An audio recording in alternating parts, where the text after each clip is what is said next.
There we go. All right. So, Coffee Break with Tarot by Laura Gonzalez. Today, learning the card of the day. Hi, Sandra. Hi, Chris. Hi, Gabby. Hi, Michelle. Everybody's here. Awesome. Now I'm glad I was late because everybody's here. Thank you all for joining. And as I was saying tonight, Radical Self Love at Ojo de Fortuna, a workshop by yours truly and Don Macio. And yes, we're talking about radical self love. We're talking about being punk AF and loving yourself in a society that tells you not to love yourself. It's a work in progress, of course, and you work at it every day. And also on Sunday, we will have the free Reiki clinic at Blue Island Healing, curated by my sister Rosa Hernandez, and the energetic body.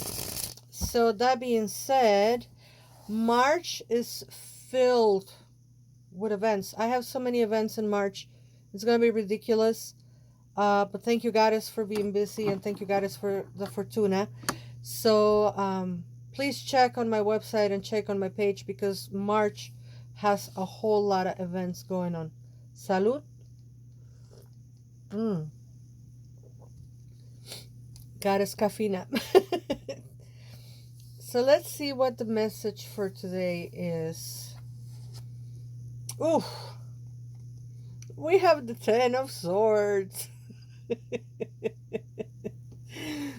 Something pretty for the weekend. The Ten of Swords. And of course, the Ten of Swords is not a pretty card to the eyes. A little bit, how would I interpret this card? I really truly interpret this card in a very positive way. I don't know how other readers do it. I'm going to tell you how I do it. And I interpret this card as the end of the road. A road in which we have been overthinking, judging ourselves, hanging on to an idea or a concept, enamored of a concept that does not exist, and something that is just made on our mind, on our thoughts, and we finally have killed that idea. We finally have stabbed that idea to death, and we are ready to start anew.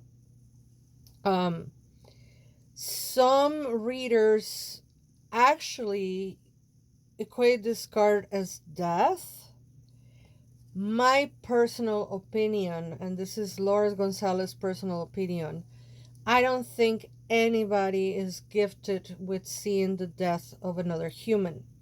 So I find it personally a little bit on the unprofessional side of things to say, oh, this card means somebody's gonna die.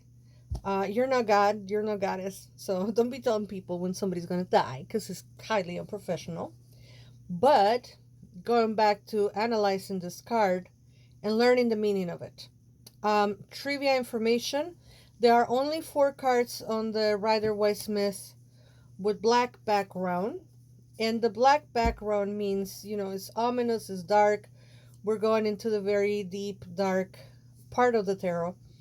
So those are the Devil, the Tower, the Nine of Swords, that is half of it is black, and the Ten of Swords that also has a very dark, gloomy, and black background. So, going back to learning what the card means, of course, swords, we know by now, swords represent our thoughts, our ideas, our power of communication, and the way we think about ourselves, the way we think about others, and how we communicate with them. So it's all about communication. And the number 10, fortunately, is like a revolving door. Number 10 takes you back to number 1. And as such, it has an energy of completion and something that is finite, but at the same time shows you the beginning of something else. Hence, the way I interpret the card. I tell people this is actually a positive card because it means you're not allowing yourself to think the way you used to anymore, or the way you used to communicate, or to believe what you used to believe.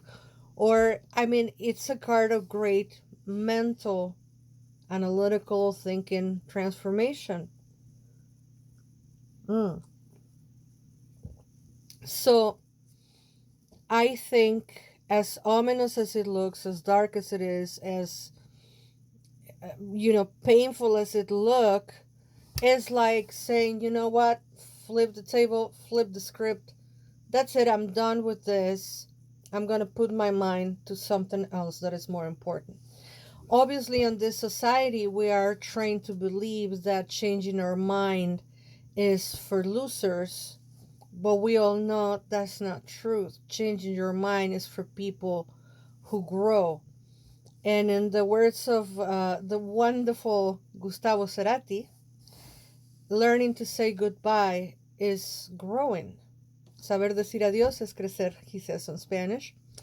And learning to say goodbye is growth. It's spiritual growth, it's mental growth, it's emotional growth. So learning to say goodbye to those thoughts that I create, that I produce, that I made on my mind, and understanding that they are not working for me anymore. They're not positive, they are not, or negative. This is not judgment about the thoughts. They just don't work for us anymore. And we decide, you know what, we're going to kill those thoughts, we're going to kill those ideas, and we're going to try something new.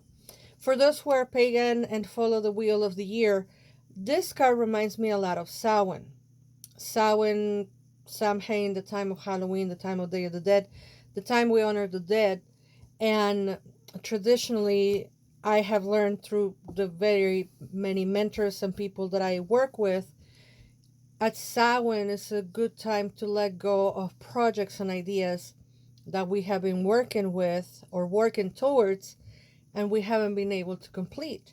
And so at Samhain is a very cathartic and very healthy time of the year to say, you know what, this didn't work, and I'm just going to let it go, and I'm going to try something new, something better. So, I think it's great to just let go of these thoughts and find yourself substitutions that are working for you and not leaving that empty space there that is going to be fulfilled with some other, you know, dirty stuff. Um, Let it go, let it die. Of course, when the card is reversed, it's a different meaning, but we're not going to go into reverse cards right now because it came out right side up. And that's what I will have for you all today. Thank you so much for watching. Thank you, IGTV. As always, time is running out for you, so goodbye. And